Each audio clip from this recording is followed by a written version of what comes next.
Okay. So hi. So this week, I'm so excited. I'm on with Rozlyn Kwong, and we're talking about research. And I really wanted to introduce Rozlyn here in the Private Practice Grief Group or on my page to find out about the study that she's doing, and which in particular is about talking to clinicians who work in the field of grief, and it's much more specialized in what you're looking for. So, Rosalind, you want to talk about a little bit about you and why you're doing this? Of course. Yes, definitely. First of all, let me just say once again, I've told Debbie how thankful I am to have the opportunity to share about what I'm doing. My name is Rozlyn Kwong. I am a licensed marriage and family therapist.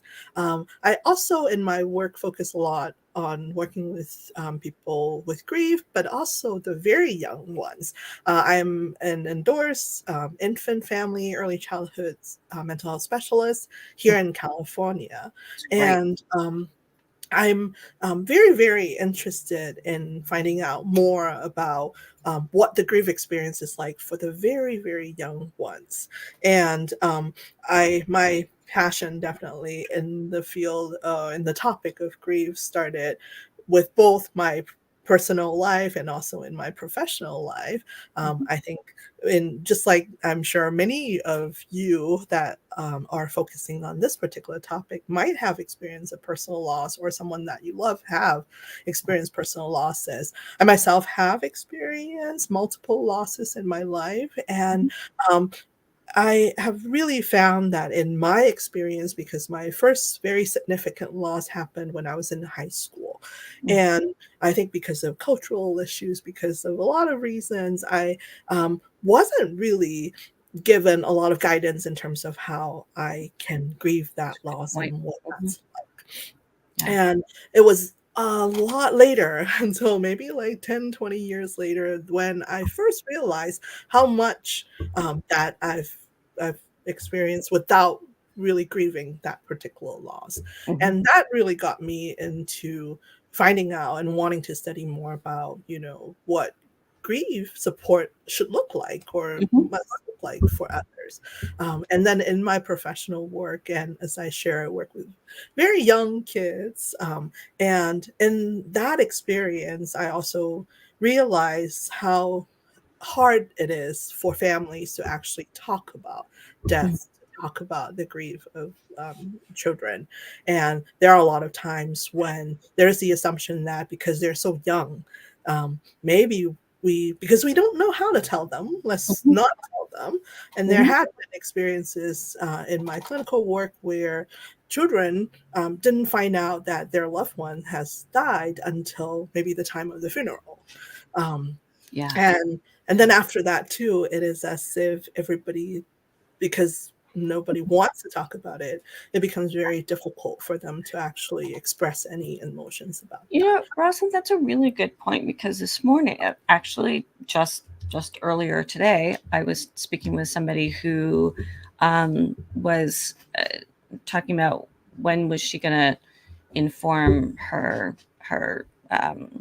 3-year-old child that another relative had died, and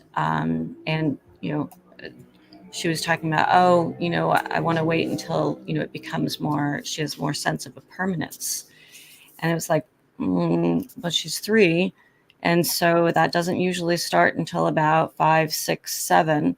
So, there's a lot that we can do to be able to kind of lay more foundation beforehand. So I love that you're working and really validating of even infants are grievers and Yeah. can feel that change um, that happens in loss.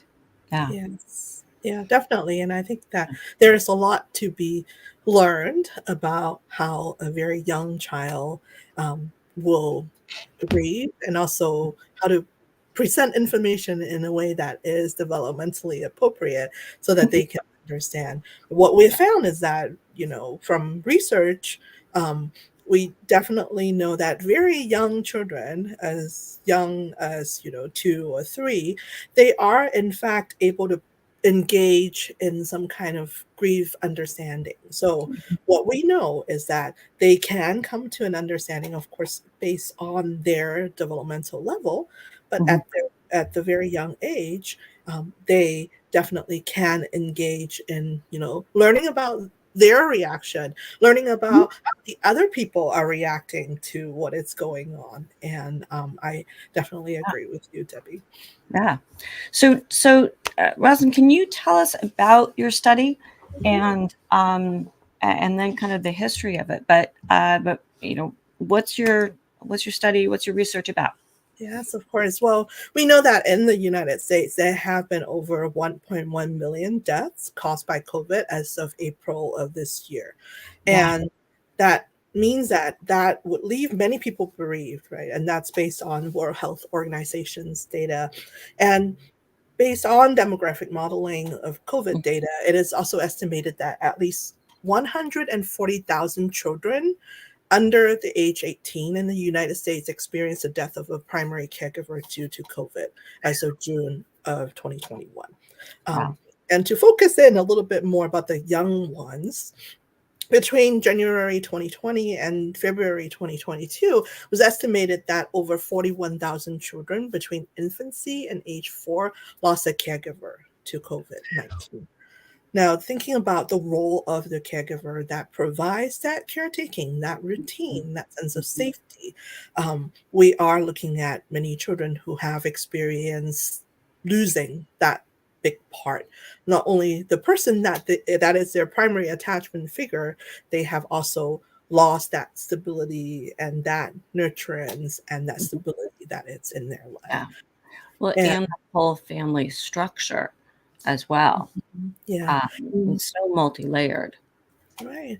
And what we also very curious about too is, specifically relating to the COVID pandemic, what type of stressors families may be Mhm. experiencing, right? Mhm. So the truth is, whether mental health clinicians, whatever discipline we feel prepared or not, we find ourselves inevitably in a situation where we need to support children and their families, Mhm. and provide grief interventions so Mhm. that they can get the support that they need. Now, the specific problem too is that a lot of mental health clinicians also see themselves as maybe not having as much experience or training Mhm. in providing grief support for children. Yeah. Mm, when we look at the fact that the interventions for very young children needs to be tailored to their developmental level, then that is adding another layer of complication into what they are faced with or what we are faced with as mental health And clinicians. more training that we need.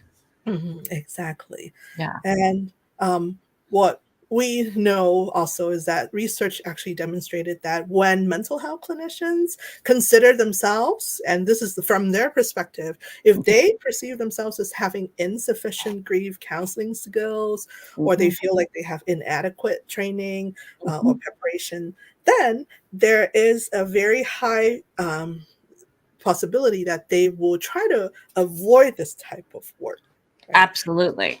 And then they may also just kind of pull for some of the outdated type of approaches when Mhm. um, they are in the grief work themselves. And Yeah. so what we are very curious about is definitely what their experience is like. Mhm. Now, we talked about how we have to tailor the grief interventions for the young children. Mhm. We also know research tells us the importance of family involvement or the Mhm. surviving caregivers' involvement in that treatment. And so there's definitely a lot to be learned about what that's like, especially when the Mhm. remaining family members and the others that are trying to support this child are themselves experiencing stress Their from own grief. COVID. Yeah. Yeah, Yeah. and adding to the mix, we also Mhm. looking at the fact that COVID itself challenged the way not only how the children grieve or how other Mhm. families are dealing with it, but also us as Yes. providers, right? Mhm. Yeah. So when we think a little bit about how we have been impacted by the whole pandemic, we Mhm. definitely can think about how there is a lot of stressors that's attached to it, but also we're looking at how we are experiencing that collective grief. Yeah. And a lot of research has been coming out about what it's like for providers, clinicians, mental health Mhm. clinicians, or maybe other fields or other discipline who are trying to provide the support for others during this time when we ourselves are experiencing stress and Our loss. own grief, right, and Yes. our own changes, and how do Mm, we adapt to this? right. Yeah. And so because of that, what I really am setting out to study is the clinician's experience. Mhm. Now, what I want to understand, what I want to learn, it's from the clinician's perspective. Mhm. And in terms of how they experience what it's like for them to provide that support. And so my primary question is, what are the experiences of mental health clinicians? And I'm looking at multiple disciplines, doesn't matter, but whoever is providing that grief interventions to the bereaved young children, age 2 to 5, with Mhm. death losses from COVID-19 related deaths of a primary caregiver. It can be a parent or it can be a primary caregiver. Mhm. And we know that it's been very challenging thinking about the multiple aspects of Yeah. providing this grief work. Mhm. Yeah. I I'm so excited that you're doing research on clinicians who are working in the field of grief in particular, and because we don't get training in grad school. Um, if we do, it's maybe a lecture, and usually using more kind of antiquated theories. And so I'm really, really excited about the focus is on what's the clinician's experience of working with families with kids that are ages, what ages? 2 to 5. 2 to 5. Okay. Mhm. And that a parent or a major caregiver had died specifically from COVID. Yes. Okay. Um, Okay. Yes, and what we know is that by really going back to the clinician's experience, there's a Mhm. lot to be learned, and themes that we can Yeah. identify from that will have Mhm. the potential to explain, the choices and interventions or Mhm. applications of grave work that they are doing. Mhm. And we also, I mean, I am also hopeful that this will invite further discussion or additional research Mhm. into bridging that gap. And I know that, Absolutely. Debbie and I have talked about the fact that there is some grief research going on, and then learning more about it. And Mhm. as clinicians, we try to implement that. What we're trying to do is maybe close the loop, right? To bring whatever the experience is like implementing that Mhm. research back to the researchers so that it Yeah. will complete that Yeah. implementation. Yeah. You and I were talking about, there, it's really, I was telling Rosalind before we started is that I've been doing this for almost 30 years. And 30 years ago, there was like maybe half of a bookshelf on books that mention grief. And, now there are entire sections in the bookstores on grief, which is really, really cool. And there's so many more resources. And so there is a lot more research that's being done about uh, about about grief and different theories, and and yet, and this is what's really exciting about your research. And Zach Elias I had interviewed with him a little bit ago during his study on specific to, wait, what are clinicians going through? What kind of training are clinicians getting in grief? And does that make a difference of getting the training. I also know of somebody else's research that didn't get published, but it was really, really exciting talking to this person who did her dissertation on whether training made a difference, and it made a huge difference. Now, then it's, can we find other research too of what kind of grief training is really important, and we haven't kind of discerned that. I know one of the biggest questions in the Facebook group, in the private practice Facebook group is, well, which training is the best? Because there's from different orientations and different perspectives. So I know that what disciplines are you, as far as therapists, what disciplines are you looking who are eligible for the study? Yes, for my study, it will be any licensed marriage and family therapists, licensed clinical social workers, licensed mental health counselors, or professional clinical counselors, so LPCCs, or licensed psychologists. So, okay. Now, is this only, because I know you're located here in California, is this only in California, or is it throughout the nation? Yes, this will actually be a study I'm hoping that we'll be able to hear from clinicians from any state within the United in the States. United States. Okay. Okay. Yes. What else do we need to know?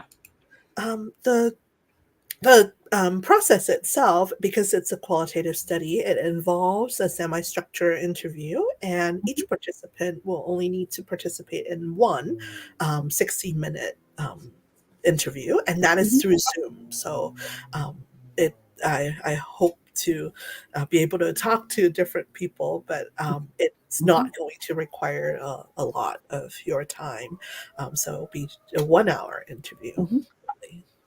Okay. And what, so you have to be licensed and providing therapy for at least one kid between ages 2 and 5, who's had the death of a parent or primary caregiver. How about any of the stuff that would exclude somebody from being able to participate in your study? Great, thank you. I mean, to go over my exclusion criteria, one of them would be that if anyone has a ethical issue, or like a ethical violation with their board of jurisdiction, that will be an exclusion. So they have to be in good standing with their board, Yes, with their exactly. licensing board. Okay. And we also, because we want to understand how they are experiencing to the loss of the child primarily. So if anybody that has experienced a personal death loss due to COVID, that would also be an exclusion criteria. So, yeah, because we want to focus on their experience of providing support for somebody else's losses. So. Yeah. Well, and the countertransference that might kind of muddy the study. Okay. Yes. Okay. All right. And anything else? Any other? Okay. Any other? I hope to say that, feel free to contact me, and I can definitely provide my contact information.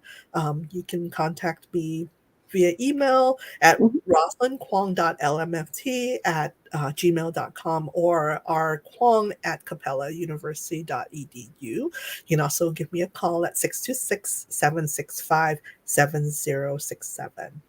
Wonderful. And what I'll do is I'll put those details in the post that goes along with this in the recording too. Okay. So thank you so much, Debbie. I appreciate it. Thank you, and good luck with your doctorate study. And I'm really looking forward to. Can I check in with you later on when it's completed? Yes, please. Yeah, I would actually love to be able to share my findings too with the group and with you, Debbie, definitely. Good. Okie dokie. Okay. All right. Thank you. Thank you, Rozlyn. Thanks for the visit. Thanks for letting us know, and thanks for doing this research. Thank you. Okay.